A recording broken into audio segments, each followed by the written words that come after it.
Hi everyone. तो आज हम सीखने वाले हैं रेजोनेंस के बारे में, जो कि जीओसी का पार्ट है। ठीक है, तो स्टार्ट करते हैं अपना ये क्यूट सा लेक्चर। बहुत ही ज़्यादा इंटरेस्टिंग लेक्चर है, उससे मज़ा आएगा पढ़ने में और मुझे पढ़ाने में भी। ठीक है, तो चलो स्टार्ट करते हैं lecture which is of resonance, जो जीओसी का पार्ट है, the general organic chemistry. Okay, तो अगर मुझे कहीं पर रेजोनेंस देखना है तो मुझे वो कहाँ कहाँ दिखेगा? तो सिंपल सा ट्रिक है बेटा, सिंपल सा ट्रिक। कहीं पे भी आपको लोन पेयर दिखता है या पाई बॉन्ड दिखता है, ठीक है, तो लोन पेयर और पाई बॉन्ड एक दूसरे के साथ डीलोकलाइजेशन में जाते हैं और उसी को कहते हैं रेजोनेंस। या फिर अगर मैं कहूँ कि अगर किसी मॉलिक्यूल को मैं एक से ज़्यादा डिफरेंट फॉर्म में मैं उसके स्ट्रक्चर्स बना सकती हूँ, उसके लोअर स्ट्रक्चर मैं अलग अलग बना सकती हूँ, तो मैं वहाँ देखूंगी रेजोनेंस। अब अगर मैं किसी भी स्ट्रक्चर को एक से ज़्यादा फॉर्म में बनाती हूँ तो क्या उसकी पोलैरिटी में चेंजेस नहीं आएंगे? बिल्कुल आएंगे। There must be a separation of charges, और वहाँ पे मुझे देखने को मिलेगा पोलैरिटी। ऑफ कोर्स, तो रेजोनेंस की वजह से मिलेगा क्या? पोलैरिटी। रेजोनेंस की वजह से एक्चुअली मुझे पता करना चाहिए मैं भाई पढ़ क्यों रही हूँ ये टॉपिक, है ना? मुझे क्यों चाहिए, मुझे क्यों पढ़ना है भाई रेजोनेंस, क्यों पढ़ना है? रेजोनेंस का मतलब क्या होता है? सिंपली अगर मान लो मेरे सर पे प्लस चार्ज है, मैंने किसी को पैसे दे दिए, ठीक है, तो अगर मेरे पास कोई मेरा फ्रेंड है वो मुझे थोड़े टाइम के लिए पैसे दे सकता है क्योंकि मैंने तो किसी और को दे दिए, है ना? अगर मेरा एक दोस्त मुझे अगर थोड़े टाइम के लिए पैसे दे सकता है तो मैं बोलूंगी वहां पे रेजोनेंस पॉसिबल है। वो पैसे तभी तो देगा ना बेटा जब उसके पास इलेक्ट्रॉन्स होंगे, जब उसके पास पैसे होंगे, है कि नहीं? तो वहां पे क्या होगा? पोलैरिटी आएगी। आएगी कि नहीं? क्योंकि वो तो न्यूट्रल था, वो न्यूट्रल था, उसने क्या किया? मुझे पैसे दिए। जब वो मुझे पैसे देगा तो मेरे सर पे जो प्लस चार्ज था वो तो न्यूट्रल बन जाएगा, लेकिन सामने वाले के सर पे क्या आ जाएगा? प्लस चार्ज, है ना? तो हो क्या रहा है रेजोनेंस के अंदर? कोई इंसान गरीब है, कोई इंसान अमीर है, तो वो दोनों एक दूसरे की हेल्प कर सकते हैं। इसी को कहते हैं रेजोनेंस। अब इससे मेरा फायदा क्या है? सोच के बताओ। अगर किसी के पास ज्यादा पैसे हैं, वो मुझे थोड़े पैसे दे भी देगा तो उसका थोड़ी कुछ चला जाएगा। थोड़े टाइम के लिए वो अपने सर पे प्लस तो बर्दाश्त कर ही सकता है ना? तो वो अगर मुझे दे देगा तो उसका कोई नुकसान नहीं होगा, लेकिन मेरा तो फायदा हो जाएगा। थोड़ी देर के लिए ही सही, मुझे तो फायदा होगा ना, मुझे थोड़े पैसे मिल जाएंगे, है ना? तो यहाँ पे होगा क्या? रेजोनेंस वहां होता है to actually attain the stability. अगर मेरे पास बहुत सारे दोस्त हैं जो मेरी हेल्प कर सकते हैं तो वहां पे मैं बोलूंगी बहुत सारे रेजोनेटिंग स्ट्रक्चर्स पॉसिबल हैं, और मैं बोलूंगी बहुत सारे लोग मेरी हेल्प कर सकते हैं अपने इलेक्ट्रॉन्स मुझे देकर। तो इसको क्या कहेंगे? रेजोनेंस। और मुझे करना क्यों है रेजोनेंस? टू गेन स्टेबिलिटी, ताकि मैं भी कंफर्टेबल रहूं, कुछ टाइम बाद मैं उन्हें वो पैसे वापस दे दूं और वो भी कंफर्टेबल रहे। इसी को कहते हैं रेजोनेंस बेटा। ठीक है, रेजोनेंस अगर डेली लाइफ में समझना है, नॉर्मल है, आपके पास पैसे नहीं है, कोई आपकी हेल्प करता है, फिर उसका दोस्त उसकी हेल्प करता है, तो वो क्या रहा है? एक नेगेटिव पॉजिटिव की तरफ, फिर पॉजिटिव, फिर नेगेटिव, फिर नेगेटिव, फिर पॉजिटिव, ये सब घूमता रहेगा, घूमता रहेगा, अनटिल अनलेस उसके दोस्ती वहीं रुक जाए भाई, है ना? दोस्त इतने थोड़ी है। तो ये है आपका रेजोनेंस। तो रेजोनेंस चाहिए क्यों मुझे? क्यों पढ़ना है मुझे? To gain stability. To gain stability, मुझे क्यों पढ़ना है रेजोनेंस बेटा? ताकि मुझे स्टेबिलिटी मिले, ठीक है, और टू मिनिमाइज एनर्जी, या फिर मेरी एनर्जी थोड़ी कम हो जाए। एनर्जी कम होगी तो अपने आप तो कंफर्टेबलनेस आएगी ना, और टू गेन कंफर्टेबिलिटी, है ना? अगर मुझे कंफर्टेबिलिटी मिलती है तो मुझे रेजोनेंस करना ही चाहिए। ठीक है, तो चलो एक एग्जाम्पल लेके थोड़ा समझने की कोशिश करते हैं। ओके, अगर ये मेरे पास कार्बन है, ये डबल बॉन्ड है, ये कार्बन है, ठीक है, इस कार्बन के पास मान लेते हैं नेगेटिव चार्ज है, ठीक है, मान लेते हैं इस कार्बन के पास नेगेटिव चार्ज है। अब कोई भी इंसान हो या कोई भी एलिमेंट हो, अपने सर पे ना नेगेटिव पॉजिटिव बर्दाश्त नहीं करते ये लोग। ये सोचते हैं कि भाई कोई ना कोई मेरा नेगेटिव या पॉजिटिव चार्ज ले ले, कुछ भी करे भाई, ले ले, थोड़ा सा तो ले ले, कोशिश करते हैं कि कोई ले ले। तो होगा क्या? ये जो नेगेटिव चार्ज कार्बन के ऊपर बैठा हुआ है वो बोलेगा भाई थोड़ी देर के लिए ही सही, थोड़ी देर के लिए सही, कार्बन अपने साइड वाले पार्टनर से बोलेगा कार्बन तू मेरा चार्ज अपने पास ले ले। ताकि मेरे घर पे थोड़ी रेड वेड ना पड़ जाए यार, ज़्यादा पैसे आ गए हैं मेरे पास, है ना। तो होगा क्या, मान लो सिंपल ट्रिक बता रही हूँ बेटा, उसी को फॉलो करना है। सिर्फ 3 एटम्स के बीच में दिखेगा, you must have 3 atoms for resonance. 3 atom दिख रहे हैं, रेजोनेंस बनाओ। मैक्सिमम 3 मिल जाएंगे, मिनिमम 3 मिल जाएंगे तो काम चल जाएगा, 2 मिलेंगे तो भी काम चल जाएगा, ठीक है। लेकिन 3 मैक्सिमम ऑफ द केसेस में आपको 3 एटम्स मिलेंगे ही मिलेंगे, ठीक है। तो होगा क्या, इसको मान लेते हैं 1, इसको मान लेते हैं 2, इसको मान लेते हैं 3, ठीक है। अगर किसी 1 पे, किसी फर्स्ट कार्बन पे या फर्स्ट एलिमेंट पे अगर आपके पास नेगेटिव चार्ज है, ठीक है, और सेकेंड और थर्ड पे क्या है आपके पास, डबल बॉन्ड, सेकेंड और थर्ड पे क्या है, डबल बॉन्ड, तो आपको क्या करना है, सिर्फ इसे चेंज करना है। किसमें चेंज करना है, 1 और 2 के बीच में बनाना है डबल बॉन्ड, ठीक है, और आपको 3 पे बनाना है नेगेटिव चार्ज, दैट्स इट। सिर्फ इतने चेंजेस करके आपका आंसर आपके हाथ में होगा, कोई गलती की गुंजाइश हो ही नहीं सकती, चाहे कॉम्प्लेक्स से कॉम्प्लेक्स स्ट्रक्चर क्यों ना आ जाए, ठीक है। तो क्या है, अगर आपका कार्बन के ऊपर नेगेटिव चार्ज है और नेगेटिव चार्ज को ही आपको स्टेबल बनाना है सामने वाले को बांट के, ठीक है, डीलोकलाइजेशन कहते हैं बेटा इसे, there is a delocalisation of a negative charge over pi bond, ठीक है। तो कहीं पे भी आपका नेगेटिव चार्ज उठ के पाई बॉन्ड के पास जा पाता है, उसके लिए मेरे 3 एटम्स आपस में कॉम्बिनेशन में होने चाहिए। ऐसा नहीं है कि नेगेटिव चार्ज यहाँ है और डबल बॉन्ड इस थर्ड वाले कार्बन पे आ जाए, तो रेजोनेंस नहीं होगा बेटा, ठीक है। 3 लोगों को साथ में रहना पड़ेगा रेजोनेंस के लिए, ओके। तो कहीं पे भी नेगेटिव दिखेगा, डबल बॉन्ड दिखेगा उसके नेक्स्ट ही कार्बन पे, तो समझ जाना रेजोनेंस होने वाला है, ओके। तो क्या करना है, 1 2 पे डबल बॉन्ड और थर्ड पे नेगेटिव बनाना है। चलो देखते हैं, ये लिख लो ट्रिक, बहुत आसान है, बड़ी काम आने वाली है, ठीक है। चलो ओके, अब हम बनाते हैं, चलो देखें कैसे बनाएंगे। हमेशा ना रेजोनेंस बनाने के लिए बेटा ये एरो का साइन लगाते हैं। इस एरो के साइन का मतलब क्या होता है, that means energy is same energy के लोग हैं, ये सारे के सारे सेम एनर्जी के लोग हैं। जो भी आप नेक्स्ट भी रेजोनेटिंग स्ट्रक्चर्स बनाओगे वो सब सेम एनर्जी के होंगे, ठीक है। तो चलो अब मैं नेगेटिव को यहाँ बनाती हूँ, ठीक है, और CH2 के ऊपर नेगेटिव। मैंने क्या बोला था बेटा, 1 2 पे आएगा डबल बॉन्ड, अगर डबल बॉन्ड आएगा तो डबल बॉन्ड कार्बन के बीच में होना चाहिए ना, तो इसलिए एरो बीच में आया, ओके। और थर्ड के ऊपर मैंने क्या बोला था कि नेगेटिव आना चाहिए, क्योंकि स्टार्टिंग नेगेटिव से हो रही है कि नहीं। तो थर्ड के ऊपर अगर नेगेटिव आना चाहिए तो एरो ठीक उसी कार्बन पे आना चाहिए जहां पे नेगेटिव होगा, ओके। तो ये क्या हो गया, CH2 डबल बॉन्ड CH, ठीक है, सिंगल बॉन्ड CH2 नेगेटिव, हो गया। देखो बन गया रेजोनेंस, कितना आसान था, देखो हो गया रेजोनेंस। तो इसमें हुआ क्या, मैंने बोला रेजोनेंस के लिए हमें चाहिए क्यों, हम क्यों करना चाहते हैं resonance, to gain stability, to minimise energy for comfortability. अब देखो टू गेन स्टेबिलिटी का क्या मतलब है, स्टेबिलिटी मिल रही है। अब देखो इस कार्बन के ऊपर क्या था, नेगेटिव चार्ज। अब बेचारा इतने सारे पैसे लेके बैठा है, लेकिन इसके पास इतने खाली जगह ही नहीं है जहाँ पे हम पैसों को रखे।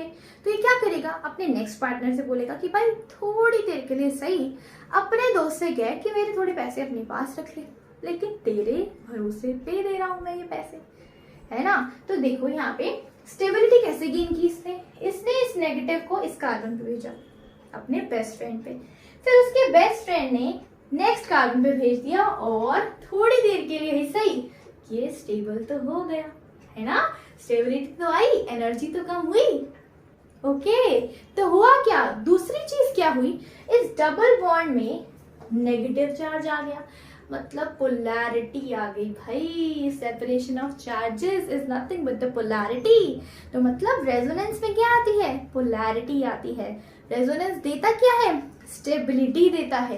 रेजोनेंस होता कहाँ है, अब देखें, चले देखते हैं रेजोनेंस कहाँ कहाँ हो सकता है, उसे डील करने की कोशिश करते हैं। और देखो बड़ा मजा आने वाला है, बहुत आसान टॉपिक है, और कभी भी कॉम्प्लेक्स से कॉम्प्लेक्स स्ट्रक्चर आ जाए डरना नहीं है, बहुत आसान है बनाना, ओके।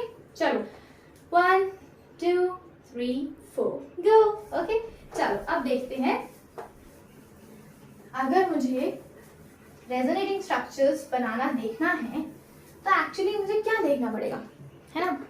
तो रेजोनेंस बनाने के लिए, जैसे कि अगर मैंने लिया ये कार्बन, ठीक है, ये carbon, double bond CH2 hydrogen, ठीक है, और इस कार्बन पे मान लो मैंने लगा दिया पॉजिटिव, ठीक है।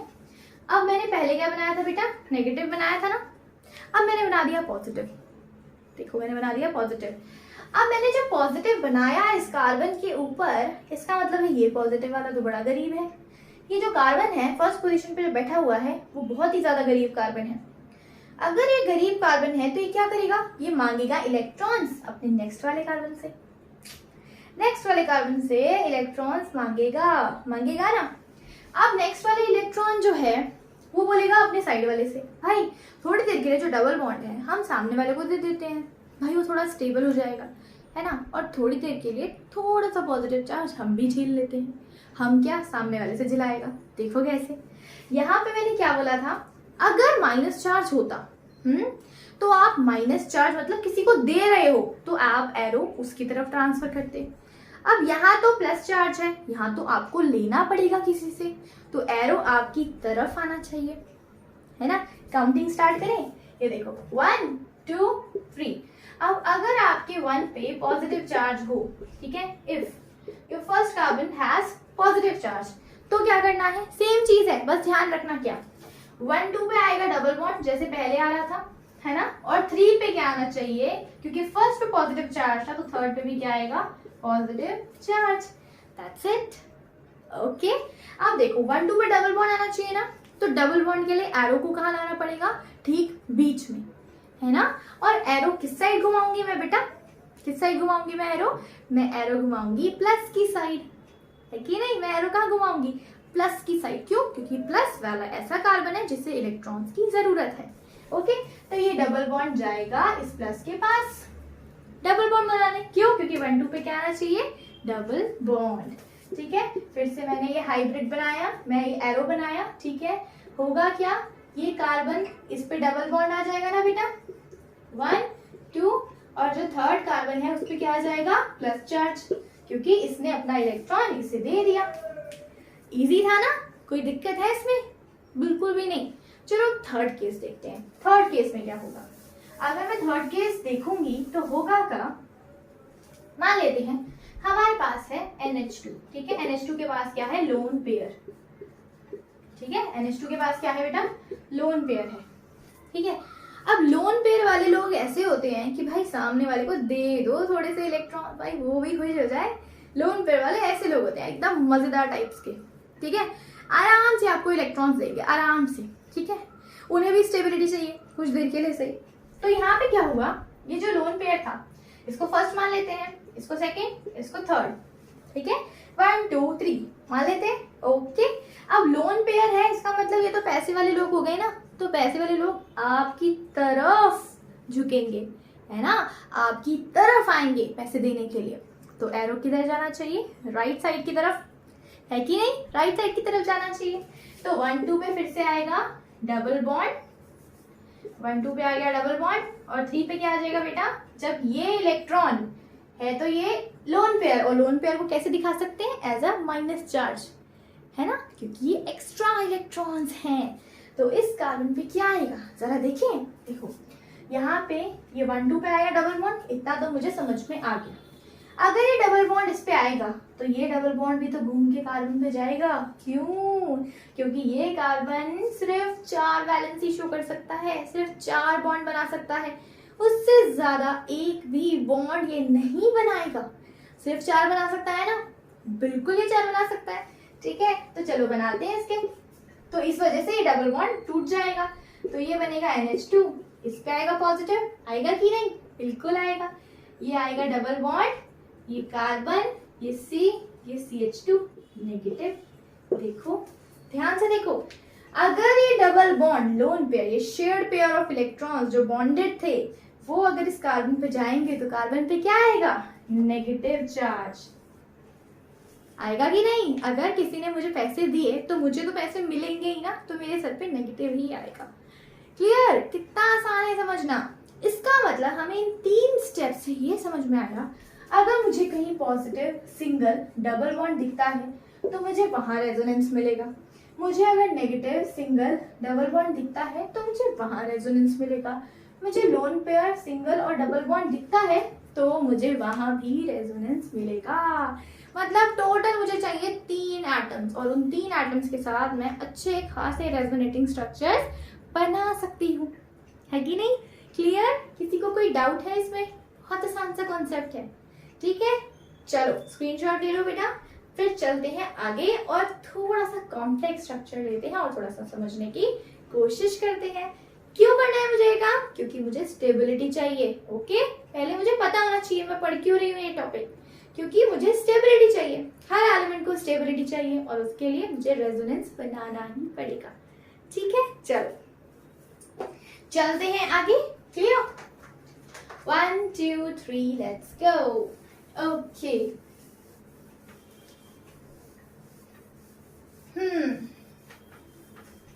अब हम थोड़ा सा अच्छा स्ट्रक्चर लेते हैं और उसके अंदर रेजोनेंस बनाने की कोशिश करते हैं। नेक्स्ट वीडियो में मैं हेट्रोसाइक्लिक कंपाउंड्स लूंगी और उसके अंदर रेजोनेंस देखेंगे, ठीक है, और चेक करेंगे कि उन पे कोई इलेक्ट्रोफाइल अटैक करेगा या न्यूक्लियोफाइल। दूसरी चीज पता है क्या है? पहली चीज हमें स्टेबिलिटी चाहिए, इसके लिए हमें रेजोनेंस करना होता है।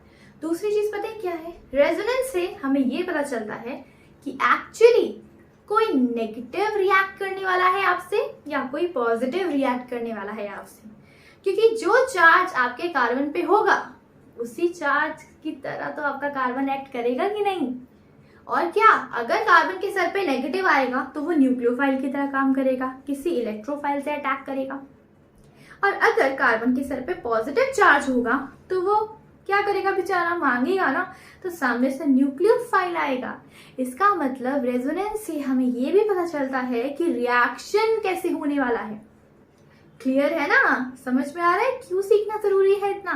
क्योंकि रेजोनेंस से मुझे ये भी समझ में आएगा अगर कोई कॉम्प्लेक्स स्ट्रक्चर है तो मैं समझ पाऊंगी कि मेरे कार्बन का नेचर कैसा है और वो किस तरीके से बिहेव करने वाला है। ओके, चलो करते हैं। अब नेक्स्ट स्ट्रक्चर लेते हैं थोड़ा सा, जैसे मैंने लिया है CH2, ये C, ये C, ये C, डबल बॉन्ड CH2, इधर ले लेते हैं थोड़ा सा अच्छा स्ट्रक्चर लेते हैं बेटा और समझने की पूरे तरीके से कोशिश करते हैं, ठीक है। कोई बड़ी बात नहीं है, बहुत ही आसान है। देखो अब मैंने थोड़ा सा बड़ा स्ट्रक्चर ले लिया। ओके, अब देखो यहाँ पे हो क्या रहा है, इस CH2 के ऊपर प्लस चार्ज है, ठीक है। ये अपने नेक्स्ट वाले दोस्त से हेल्प मांग सकता है। रेजोनेंस कहाँ कहाँ दिखेगा? प्लस, सिंगल, डबल दिख रहा है। पहले हम उसको करते हैं, आगे तक जाने की कोई जरूरत नहीं है। पहले हम 3 कार्बन के एटम्स लो और उस पर ट्राई मारो, ठीक है।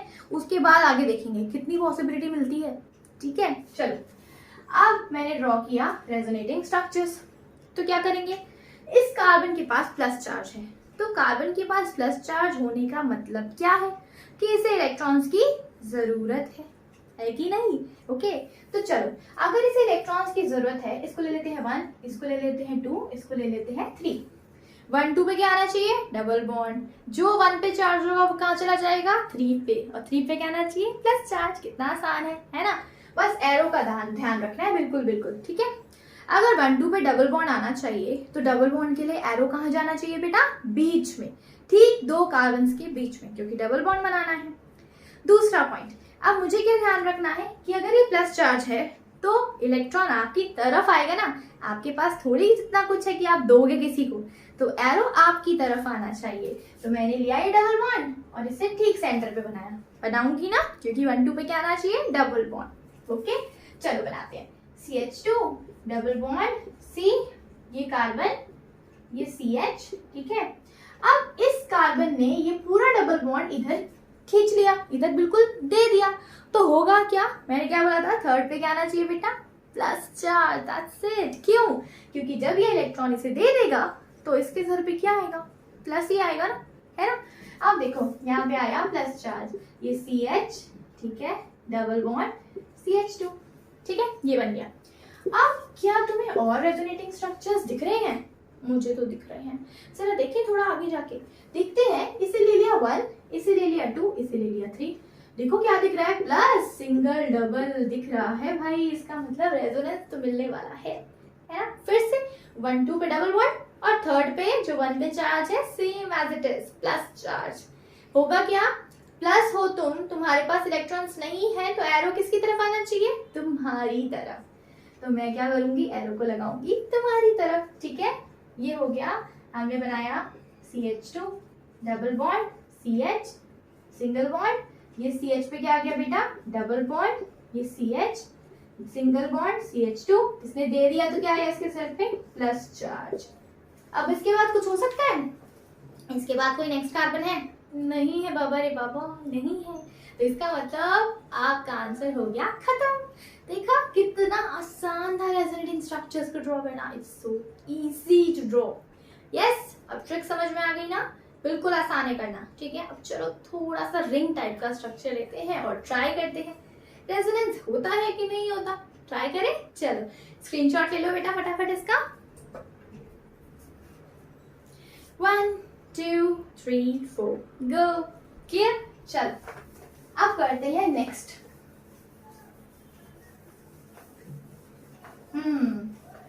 अब करते हैं थोड़ा नेक्स्ट काम। ठीक है, अब नेक्स्ट में ले लेते हैं थोड़ा बेंजीन टाइप का स्ट्रक्चर।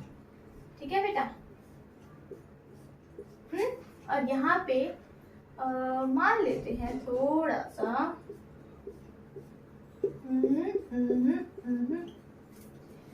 और ये लेते हैं CH, एक मिनट, ये ले लेते हैं CH2 और ये रहा प्लस। ठीक है, अब मैंने इस पे लिया है प्लस चार्ज।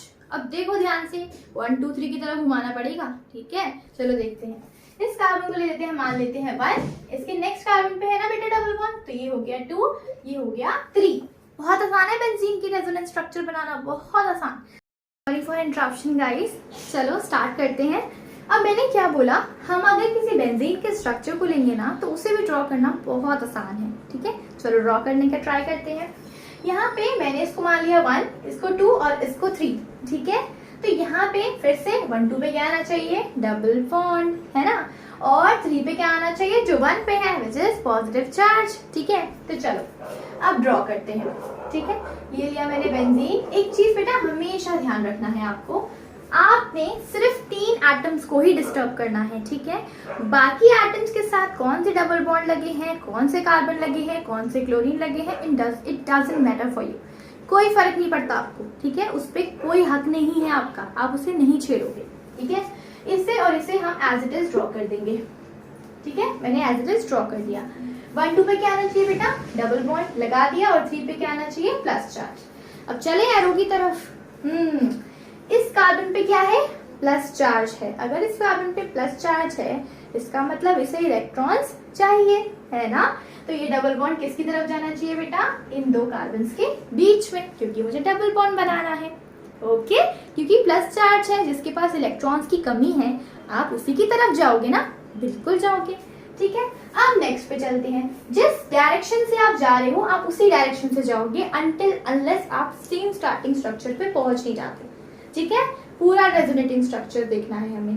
ठीक है, चलो अब ये 1, ये 2, ये 3। ठीक है, फिर से क्या आना चाहिए बेटा, जो कार्बन को आपने डिस्टर्ब नहीं किया आप उन्हें बिल्कुल डिस्टर्ब नहीं करोगे। इसे मैंने डिस्टर्ब नहीं किया, नहीं करूंगी। इसे मैंने डिस्टर्ब नहीं किया, नहीं करूंगी।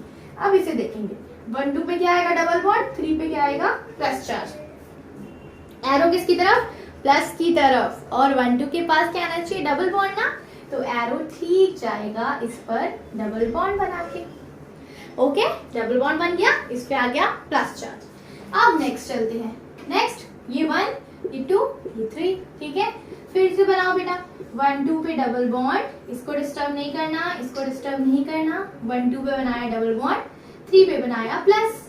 होगा क्या, ये डबल बॉन्ड जाएगा और प्लस की तरफ जाएगा बॉन्ड बनाने, क्योंकि प्लस को इलेक्ट्रॉन चाहिए। ओके, फिर से ये 1, ये 2 और ये 3। ठीक है, क्या आना चाहिए बेटा, 1 2 पे क्या आएगा, डबल बॉन्ड आएगा ना, डबल बॉन्ड, और 3 पे क्या आएगा, प्लस चार्ज। देखो जो स्ट्रक्चर था ना हम वहीं पे पहुंच गए, और यहाँ पे डबल बॉन्ड जाएगा इस तरफ घूमने। इतना आसान था रेजोनेंस बनाना, था कि नहीं? कोई मुश्किल हुई? जरा सी भी मुश्किल नहीं हुई।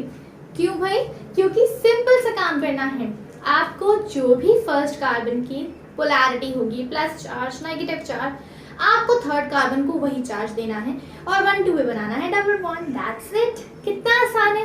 अगर प्लस चार्ज है आपके फर्स्ट कार्बन पे तो आप उसकी तरफ एरो घुमाओगे, अगर माइनस चार्ज है तो माइनस मतलब वो पैसे वाला है तो उससे आप लोगे, दैट्स इट। इतना सा काम करना है और इतना आसान है रेजोनेंस स्ट्रक्चर ड्रॉ करना। देखो कितने रेजोनेटिंग स्ट्रक्चर्स बना लिए हमने। ये वाला और ये वाला एक दूसरे से सेम नहीं है, एग्जैक्टली सेम है, क्योंकि बेंजीन के जो ऑल इलेक्ट्रॉन्स होते हैं, ये जो ऑल बॉन्डेड इलेक्ट्रॉन्स हैं, वो सारे डी लोकलाइजेशन में होते हैं, घूमते रहते हैं, ठीक है। तो ये और ये बिल्कुल सेम है। तो कितने बनाए हमने, 1 2 3 और 4, हमने बनाए 4 रेजोनेटिंग स्ट्रक्चर्स। मतलब इस पर्टिकुलर कंपाउंड के which is a benzyl cation, this is a benzyl cation, this is what, this is a benzyl cation, ठीक है। अब बेंजाइल केटाइन के कितने रेजोनेटिंग स्ट्रक्चर्स बन सकते हैं, 4, total 4 resonating structures are possible for benzyl cation. Clear, समझ में आया।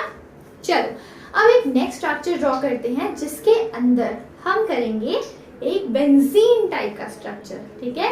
बेंजीन लेंगे, उसके अंदर कोई हैलाइड लेंगे, ठीक है, उसका रेजोनेटिंग स्ट्रक्चर्स ड्रॉ करेंगे और समझने की कोशिश करेंगे कि आखिर उसका फायदा क्या है।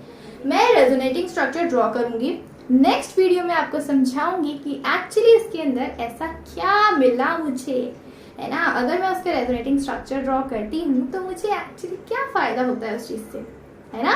तो हमें वो भी देखना पड़ेगा।